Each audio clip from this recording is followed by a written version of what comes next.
one team that was really close. I think that the injuries were hurting them, but a loss tonight could have really hurt Shelbyville, and they get a big win tonight over Columbia.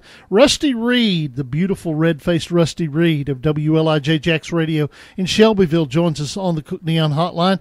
Rusty, congratulations on the win, and did you make it on TV?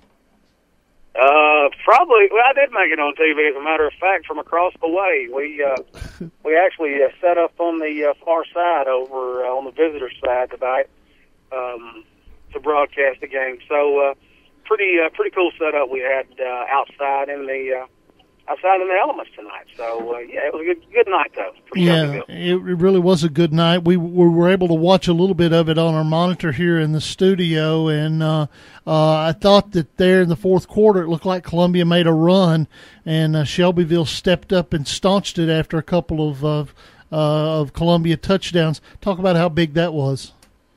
I'm gonna tell you what, it was a tale of two halves. I mean, Columbia comes out in the second half, and like you say, they had 5 offensive possessions to our 2 to start off the second half, and fortunately we were able to make a couple of big stops on defense and slow them down and get the football back. But fourth down again tonight for Shelbyville, killer. I mean, we couldn't get off the field, but finally we were able to get things back in check and get the offense working again and come out with a big win thanks to Michael Eddings and Mason Cunningham.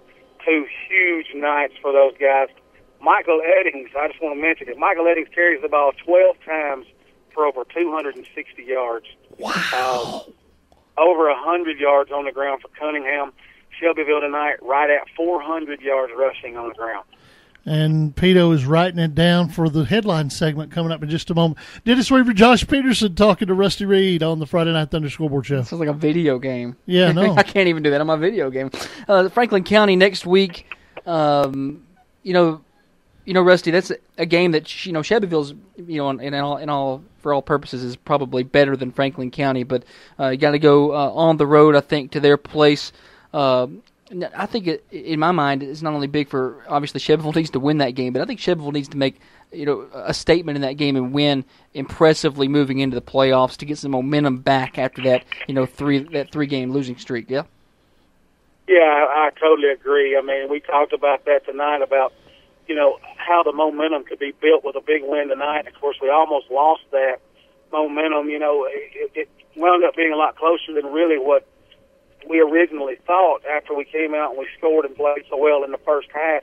But you're right. Next week, Shelbyville needs to come out against Franklin County and really try to make a statement to get that momentum going as they roll into the playoffs, because no matter, where we finish, a loss next week probably knocks us out.